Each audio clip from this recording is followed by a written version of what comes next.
Bien, vamos con el primer problema que les decía. Bueno, la pregunta que nos va a guiar ¿es posible el conocimiento? Este es el problema, como decíamos, de la posibilidad. Entonces, ¿es posible el conocimiento? Digamos que Hessel hacía, bueno, esta descripción, esta definición del conocimiento como una correlación entre sujeto y objeto, ¿verdad? En la que el sujeto, al aprender, toma las propiedades del objeto y construye una imagen del objeto. En la medida en que esta imagen del objeto se corresponde con las propiedades de este objeto, entonces se puede decir que es conocimiento. Pero bueno, nosotros vamos a ver este problema más allá de cualquier autor. Los autores después recién se los voy a nombrar, porque hay muchos filósofos y muchas filósofas que trabajan este tema. Entonces lo que yo quiero primero es presentar el problema. Aún no voy a hablar de ningún de nadie en especial, pero sí quiero traerles esto que veíamos al principio de la correlación entre sujeto a objeto. ¿Por qué se los traigo? Bueno, porque preguntarnos acerca de la posibilidad del conocimiento es preguntarnos acerca de que si el sujeto puede aprender realmente el objeto, o sea, realmente el sujeto puede aprender lo que está afuera, puede conocer, ¿no? lo que está en el mundo externo. Bueno, a esta pregunta, entonces, vamos a ver dos respuestas, como les decía. El escepticismo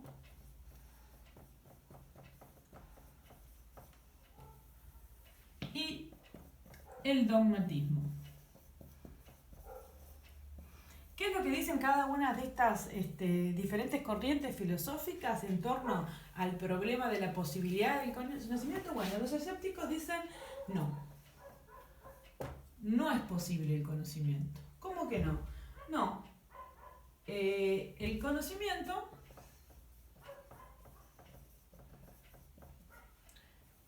de la realidad, o en términos filosóficos de lo que hay, no es posible. Y por su parte el dogmatismo va a decir lo contrario, va a decir sí, es posible el conocimiento del mundo externo.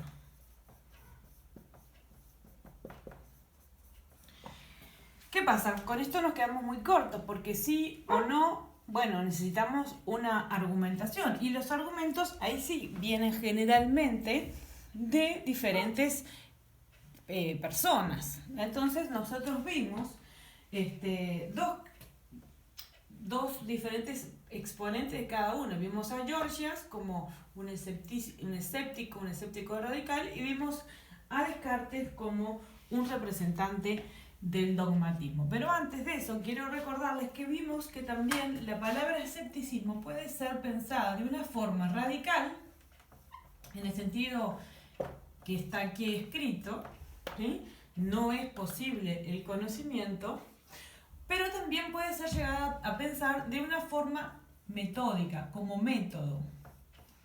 Y ahí vemos que Descartes, no se confundan, vamos a ver que Descartes es dogmático, pero utiliza el escepticismo para llegar a una verdad inamovible. Entonces, Descartes utiliza el escepticismo como una herramienta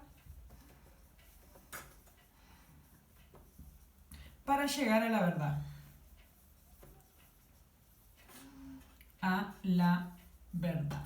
Esa herramienta es la duda metódica, se lo van a encontrar también en alguno de los videos que encontré. ¿Qué es lo que hace Descartes? Bueno, Descartes empieza a dudar de todo lo que alguna vez consideró cierto en búsqueda de esa verdad incuestionable. Yo les traía la metáfora del edificio. Si yo quiero hacer una casa que sea lo suficientemente resistente, tengo que hacer cimientos sólidos, ¿sí? Si yo hago cimientos que son de madera, que son de cualquier otro material, que puede, aguantar poco, como quien dice, en realidad toda mi casa, dentro de un futuro más próximo, más cercano, se va a caer. Sin embargo, si yo hago cimientos bien sólidos, voy a garantizar que el edificio se va a mantener en pie, ¿sí? Al menos la mayor cantidad de años posible. Entonces, en esta metáfora lo que intenta hacer Descartes es decir, bueno, yo voy a llegar a dudar de todo, hasta de lo más obvio. ¿Para qué? Para llegar a una base sólida de mis conocimientos. Cuando llega la primera certeza, voy a poder desde ahí construir una base de conocimientos mucho más sólida. Por eso Descartes utiliza el escepticismo, pero de vuelta, como método, ¿sí? A través de la duda, él utiliza este descreimiento, ¿no? De la posibilidad de conocer para llegar a un conocimiento, ¿sí? Así que Descartes no es escéptico. El escéptico va a ser el representante del escepticismo, como veíamos acá, y ustedes tienen el repartido, es Gorgias, ¿sí? ¿Qué es lo que decía Gorgias? Bueno, decía, no es posible conocer, no existe nada, en realidad lo tienen allí el texto, no existe nada. Si algo existiera no se podría conocer, y si se pudiera conocer no podría comunicarse. Bien, no nos vamos a detener en esto, simplemente lo borro y vamos entonces, Gorgias lo tiene en el repartido, vamos al dogmatismo. ¿Qué es el dogmatismo? Bueno, ya dijimos, es la escuela filosófica acerca del problema de la posibilidad del conocimiento que dice sí es posible conocer, pero también es importante acá distinguir en que existen al menos tres acepciones de este término dogmatismo. Por un lado, aquella que refiere a un uso más cotidiano, más de todas las personas, que es la fe ciega en lo que se nos dice, sin ningún tipo de crítica. Sin ningún tipo, de crítica, vamos a poner. Es, por ejemplo, bueno, decir, lo que veo en la tele es cierto porque lo vi en el informativo. Entonces, o que me lo dice alguna autoridad, por ejemplo, un médico, una médica, y solo porque lo dijo el médico no lo pongo en duda.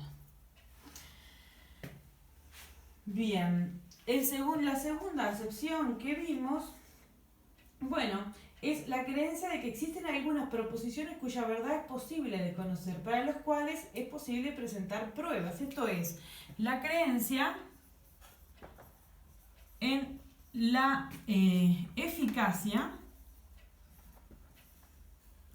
de la razón para llegar a la verdad. Y aquí aparece entonces de vuelta Descartes, que ya lo habíamos mencionado, porque ¿qué pasa? Descartes en este método de llegar a la duda y de cuestionar todo, en realidad va a terminar diciendo, bueno, lo que proviene de la razón, entonces es verdad. Y de alguna manera no lo pone en cuestión, o sea, lo que viene de la razón, Descartes no lo va a cuestionar.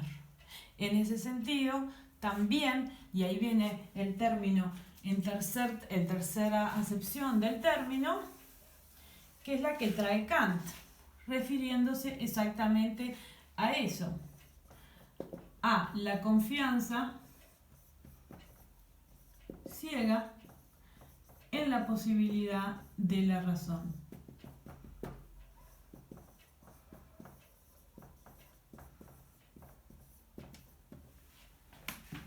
Bien.